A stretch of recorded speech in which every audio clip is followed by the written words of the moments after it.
मन के गंदे विचार खत्म हो जाएंगे। ये सुन लो, हमारे मन में बुरे विचार क्यों आते हैं। एक बार एक युवक गौतम बुद्ध के पास आया और गौतम बुद्ध से बोला, हे बुद्ध, मेरे मन में इतने गंदे विचार क्यों आते हैं। हम हावी क्यों हैं। ये बेलगाम क्यों हो जाता है। आपने अब तक कितनी बार अपना वादा तोड़ा है। क्या आप इस पानी का बहाव रोक सकते हैं। गुरु ने शिष्य से कहा, ये क्या है। तो देखा आपने संगति का असर क्या होता है। हमारे मन में बुरे विचार क्यों आते हैं। हम नहीं चाहते लेकिन फिर भी हमारे मन में गंदे ख्याल आते रहते हैं। लेकिन क्यों। मन हमारा सबसे बड़ा मित्र है और मन ही हमारा सबसे बड़ा शत्रु है। जब हम अपने मन के अनुसार चलते हैं तो मन हमें भटका देता है, और जब हम मन को संतुलित कर लेते हैं तो हमें जीवन में सब कुछ मिल जाता है। हम अपने मन में आने वाले गंदे विचारों को रोकने की कोशिश करते हैं, लेकिन जितना हम रोकते हैं उतने ही अधिक ये विचार हमारे अंदर प्रवेश करते हैं। आप किसी चीज़ से जितना दूर भागेंगे वह चीज़ उतनी ही ज़्यादा आपके पास आएगी। इसलिए उस चीज़ से दूर न भागें, बल्कि उस पर संतुलन बनाए रखें। एक बार एक युवक गौतम बुद्ध के पास आया और गौतम बुद्ध से बोला, हे बुद्ध, मेरे मन में इतने गंदे विचार क्यों आते हैं। मैं नहीं चाहता कि मेरे मन में गंदे विचार आएं, लेकिन वासना के विचार हमेशा मेरे मन में चलते रहते हैं और मैं उनके बारे में सोच सोच कर बहुत परेशान रहता हूँ। ये सब सोचने में मेरी ऊर्जा और समय बर्बाद होता है, और इन्हीं सब विचारों के कारण मैं कभी कभी शांत नहीं रह पाता और हमेशा महिलाओं को देखकर मोहित हो जाता हूँ। खुद को रोक नहीं पाते। बुद्ध मुस्कुराए और उन्होंने उस युवक से पूछा, क्या तुम जानते हो कि यह वासना क्या है। तब लड़के ने जवाब दिया और कहा, बुद्ध, मुझे नहीं पता वासना क्या है, लेकिन हाँ, जो भी है ये बहुत बुरी बात है। तब बुद्ध ने उस युवक से कहा, सबसे पहले तुम्हें ये समझना होगा कि जो कुछ भी हमारे अंदर स्वाभाविक रूप से है वह बुरा नहीं है। इसकी हमारे जीवन में किसी न किसी रूप में आवश्यकता पड़ती है। वासना कोई बुरी चीज़ नहीं है। ये हमारे मन की एक भावना है जो हमें किसी न किसी चीज़ की कमी का एहसास कराती है, और फिर हम उस चीज़ को पाने के लिए उस चीज़ की ओर आकर्षित हो जाते हैं। जैसे अगर आपके पास पैसे की कमी है तो आपके मन में पैसे पाने की इच्छा होती है। वासना जगेगी। इसका मतलब यह नहीं है कि वासना बुरी है, बल्कि यह हमारे मन की एक तरह की ज़रूरत का एहसास है, और जब यह ज़रूरत शारीरिक होती है तो हम इसे काम वासना कहते हैं। युवक ने गौतम बुद्ध से कहा, बुद्ध, मैं वासना का अर्थ तो समझ गया, लेकिन आप ही बताइए कि यह कहाँ से आती है और कैसे आती है। गौतम बुद्ध ने कहा कि वासना कहीं से नहीं आती, ये हमारे अंदर ही है और इसका होना जरूरी है, तभी मानव जाति का विस्तार होगा। युवक ने कहा, जब ये हमारे अंदर है और जरूरी भी है तो लोग इसे गलत क्यों कहते हैं। बुद्ध ने कहा, यही समस्या है। लोगों ने वासना के बारे में गलत सोच रखी है। वे इसे छुपाने और दबाने की कोशिश करते हैं। वासना गलत नहीं है, लेकिन वासना का गलत तरीके से उपयोग करना गलत है। लोग जो पसंद करते हैं उसके लिए जीना शुरू कर देते हैं और हर समय उसी के बारे में सोचते रहते हैं, लेकिन ये सब गलत है। बुद्ध ने युवक से कहा, क्या तुम्हें पता है कि जानवर भी सेक्स करते हैं। युवक ने उत्तर दिया, हाँ बुद्ध, जानवरों में भी वासना होती है क्योंकि जानवर भी अपनी पीढ़ी को आगे ले जाएंगे। बुद्ध ने कहा, तो फिर हम जानवरों की वासना को गलत क्यों नहीं कहते। युवक ने कहा, मैं नहीं जानता, महात्मा आप ही बताएं। गौतम बुद्ध ने कहा था कि जानवर अपनी वासना का उपयोग सुख के लिए नहीं करते, वे अपनी वासना का उपयोग केवल संतान प्राप्ति के लिए करते हैं। प्रकृति ने जानवरों को इतनी समझ नहीं दी है कि वे वासना को अपनी खुशी का आधार बना सकें, जबकि मनुष्य अपनी समझ के आधार पर प्रकृति में पाई जाने वाली हर चीज़ का उपयोग अपनी खुशी के लिए करता है। हम इंसानों ने काम और वासना को अपनी खुशी का जरिया बना लिया है, जबकि प्रकृति ने हमें अपने वंश को आगे बढ़ाने के लिए दिया है, लेकिन मनुष्य ने इसे अपने जीवन का अंतिम लक्ष्य बना लिया है और वासना को बेलगाम होने देना गलत है। हम हावी क्यों हैं? ये बेलगाम क्यों हो जाता है? तब गौतम बुद्ध ने कहा, अब जो मैं तुम्हें बताऊंगा उसे सुनो, ध्यान से सुनो, तुम्हें वासना का पूरा खेल समझ में आ जाएगा, तुम्हें तुम्हारे सभी सवालों के जवाब मिल जाएंगे, तुम्हें बस ध्यान से सुनकर समझना होगा। तब गौतम बुद्ध ने उस युवक से कहा, एक समय की बात है। गुरु और उनके शिष्य एक आश्रम में रहते थे। शिष्य प्रतिदिन दीक्षा लेने के लिए आश्रम से बाहर गांव में जाते थे। जो शिष्य भिक्षा लेने के लिए गांव में जाता था, रास्ते में एक नदी पड़ती थी, जिससे होकर वह प्रतिदिन भिक्षा लेने के लिए जाता था। एक दिन उसने एक लड़के को पेड़ के पीछे छुपे हुए देखा। वह लड़के के पास गया और पूछा, भाई, तुम इस पेड़ के पीछे छिपकर क्या देख रहे हो? लड़के ने कहा, अरे, क्या तुम्हें वह नहीं दिख रहा जो मैं देख रहा हूँ? उसकी नज़र नदी पर पड़ी तो वहाँ कुछ लड़कियाँ पानी भर रही थीं। लड़कियाँ 14-15 साल की होंगी। तब शिष्य ने लड़के से कहा, अरे भाई, वहाँ तो लड़कियाँ पानी भर रही हैं, इसमें छिपने की क्या बात है? तभी लड़का शिष्य की ओर देखता है और उससे कहता है, अरे मूर्ख, क्या तुम देख नहीं सकते कि मैं क्या कर रहा हूँ? वे परियां नदी से पानी कैसे खींच रही हैं? जरा उसके भावों को देखो, उसके कोमल शरीर को देखो, बर्तन उठाते समय उसकी पतली कमर कैसे लचकती है और उसके बाल उसकी कमर पर ऐसे लहरा रहे हैं मानो सुंदरता बिखरी हुई हो। शिष्य फिर से नदी की ओर देखता है और इस बार वह देखता ही रह जाता है। अब तक उसे कुछ भी दिखाई नहीं दे रहा था और वह बिल्कुल निडर था। उसे किसी बात का डर नहीं था, लेकिन अब वह छिपने लगा और उन लड़कियों को ऐसे देखने लगा जैसे उसने कोई अपराध किया हो, और जब वह छिपकर उन लड़कियों को देख रहा था तो वह अंदर से कांपने लगा। और उसने कहा कि यह मैं हूँ।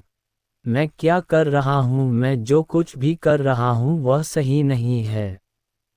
मुझे यहाँ से चले जाना चाहिए। और फिर वह जल्दी से चला जाता है। फिर वह आश्रम पहुँचता है। आश्रम में जाकर वह अपने काम में व्यस्त हो गया, लेकिन जो उसने अभी देखा था वह बार बार उसकी आंखों के सामने आ रहा था। उसके दिमाग में वही दृश्य घूम रहा था। यही देखने को उसका मन ललचाया। उसका किसी भी काम में मन नहीं लगता था।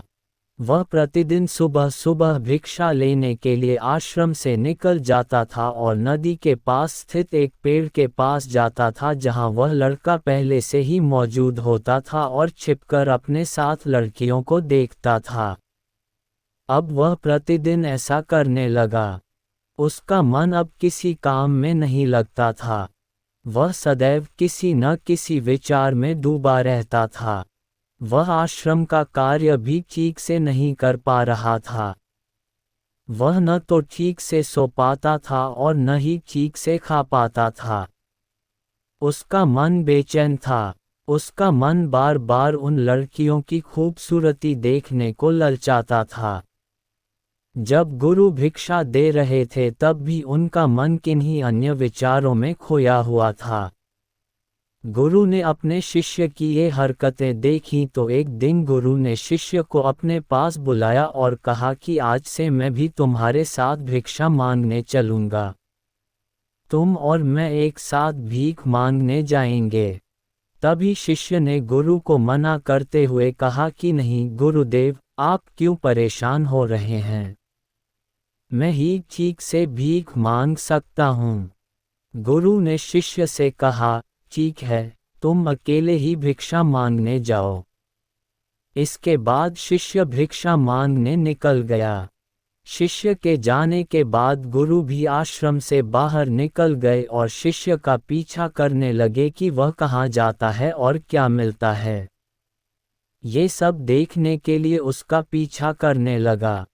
थोड़ी दूर जाने पर गुरु ने देखा कि उनका शिष्य एक अपराधी की तरह एक लड़के के साथ पेड़ के पीछे छिपा हुआ है और छिपकर कुछ देख रहा है। गुरु भी अपने शिष्य के पीछे ये देखने के लिए खड़े हो गए कि उनका शिष्य क्या देख रहा है, जिसके लिए वह अपराधियों की तरह पेड़ के पीछे छिपा हुआ है। गुरु ने देखा कि उनका शिष्य पेड़ के पीछे छिपकर उन लड़कियों को देख रहा है जो नदी से पानी ले रही थीं। तब गुरु ने शिष्य से कहा, लड़कियों से भी मांगोगे क्या? गुरु की आवाज़ सुनकर शिष्य का मन घबरा गया और उसे पसीना आने लगा। वह ऐसे कांप रहा था जैसे किसी चोर को पकड़ते समय उसने रंगे हाथ पकड़ लिया हो। उनकी हालत खराब हो गई। वह कुछ भी बोलने में असमर्थ था। शिष्य के साथ जो लड़का था वह भाग गया, जिससे शिष्य और भी घबरा गया। उसके मुंह से केवल कुछ टूटे फूटे शब्द ही निकल रहे थे। वह अपने अध्यापक से आंख मिलाने का भी साहस नहीं कर पाता था। गुरु ने शिष्य की ओर देखकर कहा, मेरा शिष्य निडर है। वह किसी चीज से नहीं डरता, लेकिन ये क्या है? तुम डर के मारे कहाँ रह रहे हो? शिष्य ने गुरु से कहा, मुझे माफ कर दीजिए, इसमें मेरी कोई गलती नहीं है। उस आदमी ने मुझे धोखा दिया, लेकिन मैं तुमसे वादा करता हूँ कि आज के बाद मैं ऐसा दोबारा कभी नहीं करूँगा। क्षमा चाहता हूँ। गुरुदेव ने कहा कि कोई बात नहीं, लेकिन तुम्हें ये ध्यान रखना चाहिए कि हम जैसी संगति करते हैं, हमें वैसा ही फल मिलता है। जैसे जैसे हम संगति करते हैं, उनके विचार हम में प्रवेश करते हैं, इसलिए अच्छी संगति रखें ताकि अच्छे विचार आप में प्रवेश करें। फिर गुरु और शिष्य आश्रम लौट आए और फिर से आश्रम के काम पर ध्यान देने लगे। वह उस रास्ते को छोड़कर दूसरे रास्ते से जाने लगा। वह अपना कार्य सावधानी से करता था, लेकिन धीरे धीरे उसके अंदर क्रोध उत्पन्न हो गया और फिर वह अन्य शिष्यों पर क्रोध करने लगा और बेचैन रहने लगा। अब वह ठीक समय पर भोजन भी नहीं करता था। वह खाना भी बहुत कम खाते थे। एक रात गुरु शिष्य के पास आए और उससे बोले कि तुमने मुझसे वादा किया था कि तुम अपने मन को वश में रखोगे।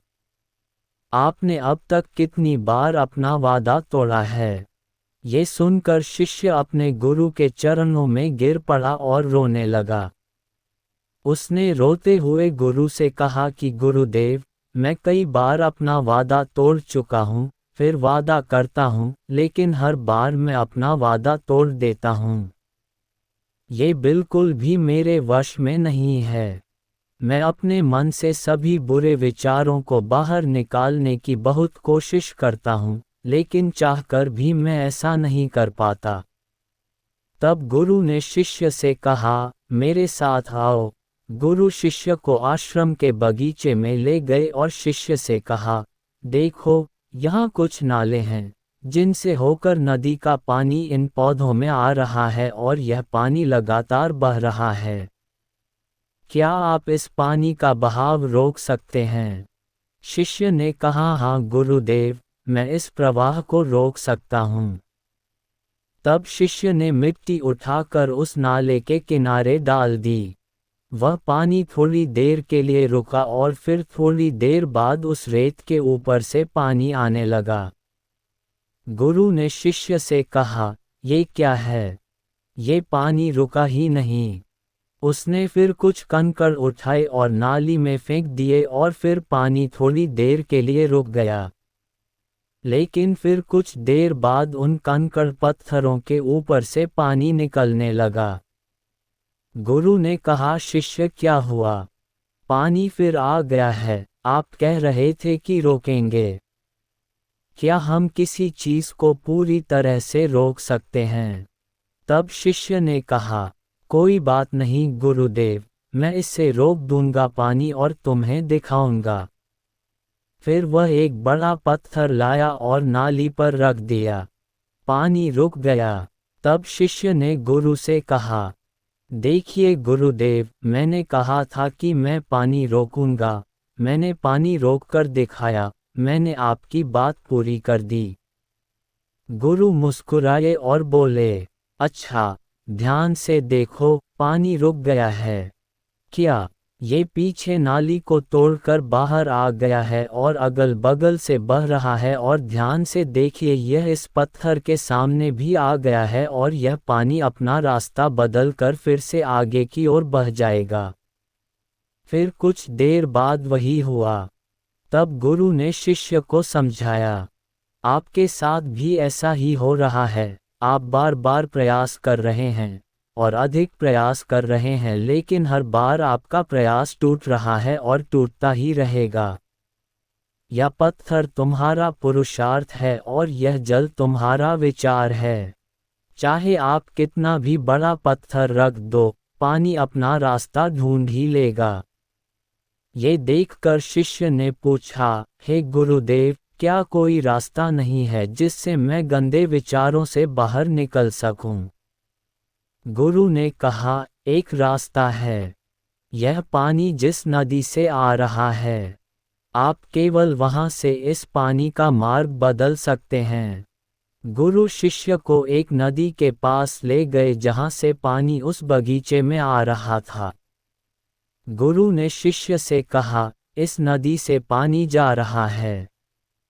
जहां से बगीचे में पानी जा रहा है, अगर हम उसका रास्ता रोक दें तो क्या हम पानी नहीं रोक सकते?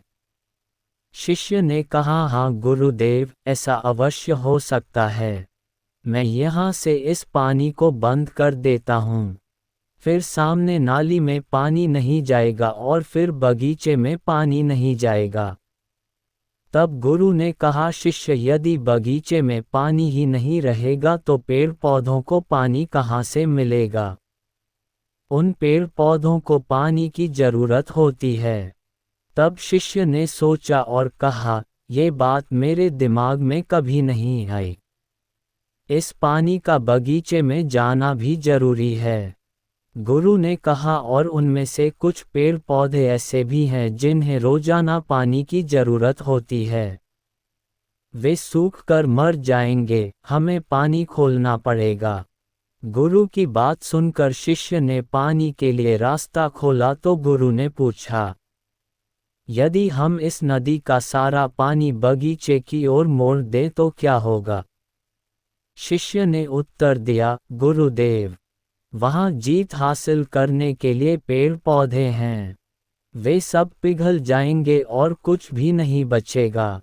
गुरु मुस्कुराए और बोले, आप ये समझिए, हमें कुछ भी रोकना नहीं है, बस हमेशा संतुलन बनाए रखना है। पौधे कम पानी से नष्ट हो जाते हैं तथा पौधे अधिक पानी से भी नष्ट हो जाते हैं। हमारा जीवन संतुलन पर चलता है। गुरु ने शिष्य से कहा, अगर मैं तुम्हें आम के बारे में कुछ ऐसा बताऊं जो तुम्हें नहीं सोचना चाहिए, तो तुम्हारे दिमाग में सबसे पहले किसकी तस्वीर आएगी? गुरु ने कहा, जब हम अशुद्ध विचारों को बलपूर्वक रोकने का प्रयास करते हैं तो वे और अधिक मजबूती से हमारे अंदर प्रवेश कर जाते हैं। इसलिए हमें कभी भी उन्हें दबाने की कोशिश नहीं करनी चाहिए। तब गुरु ने शिष्य से कहा, बुरे लोगों की संगति के कारण भी हमारे मन में गंदे विचार आते हैं। कई बार कामुकता हमारे अंदर नहीं होती, लेकिन कुछ अश्लील लोगों के साथ रहने के कारण वह हम पर हावी हो जाती है। तब शिष्य ने कहा, गुरुदेव आप सही कह रहे हैं, मैं रास्ता भटक गया था। तब वह शिष्य उस रात बहुत शांति से सोया। सुबह उसने अपना काम पूरे मन से किया और फिर सुबह वह भिक्षा लेने के लिए उसी रास्ते से चला गया, जहां वह लड़का अभी भी पेड़ के पीछे छिपकर उन लड़कियों को देख रहा था। शिष्य उसे नदी पर ले गया, जहां लड़कियां पानी भर रही थीं। उन्होंने उन लड़कियों से पानी मांगा और उनमें से एक लड़की ने उन्हें पानी दिया और शिष्य के पैर छुए। शिष्य ने उन्हें आशीर्वाद दिया कि आप स्वस्थ रहें ताकि मानसिकता सकारात्मक ऊर्जा से भर जाए। उसके चेहरे पर ऐसी मुस्कान आ गई मानो उसे कोई खोई हुई चीज़ वापस मिल गई हो। वह अपने रास्ते पर वापस जाने लगा। तभी पेड़ के पीछे छिपा लड़का पीछे से आया। वह शिष्य के पास आया और बोला कि क्या बात है, आज आपने करीब से देखा है, तुम तो मुझसे भी आगे निकल गए। तब शिष्य ने कहा, हम हमेशा दूसरों को देखने में लगे रहते हैं। किसी ऐसे व्यक्ति को बताएं जो आपको पसंद हो। अगर वह भी तुम्हें पसंद करती है तो शादी कर लो और उससे पहले तुम कुछ बन जाओ। अपने आप को पहचानें, इस तरह अपना समय बर्बाद न करें। फिर वह लड़का उस शिष्य से रोज मिलने लगा और उसने उस लड़के को नदी पर न जाने के लिए प्रेरित किया और फिर वह लड़का अपने जीवन में कुछ बनने के लिए संघर्ष करने लगा। तो देखा आपने संगति का असर क्या होता है। अपनी संगति बदलो, अपने विचार बदलो। गुरु ने शिष्य से पूछा, क्या तुम्हें तुम्हारे सभी प्रश्नों के उत्तर मिल गए? तब शिष्य ने कहा, हाँ महात्मा जी धन्यवाद। तब गुरु ने शिष्य से कहा कि जब तुम्हारे मन में गंदे विचार आएं तो खुद को दोषी मत मानना। ये शरीर है और यह सब इसने हजारों वर्षों से सीखा है। ये सिर्फ आपके सोचने या शपथ लेने से टूटने वाला नहीं है, बल्कि आपके पास वह शक्ति है, वह ऊर्जा है जिसका आपको संतुलन में उपयोग करना है। आप एक जीवित ऊर्जा हैं जो कुछ भी अनुभव करने के लिए स्वतंत्र है। इसलिए आप स्वयं को जानते हैं। इस कहानी से हमें ये सीख मिलती है कि हमारे विचार बहुत महत्वपूर्ण हैं। हमारे विचार ही हमारे भविष्य की दिशा तय करते हैं। हमें अपने मन में पूरी ताकत से सकारात्मक विचारों को अपनाना चाहिए ताकि हम सही दिशा में आगे बढ़ सकें।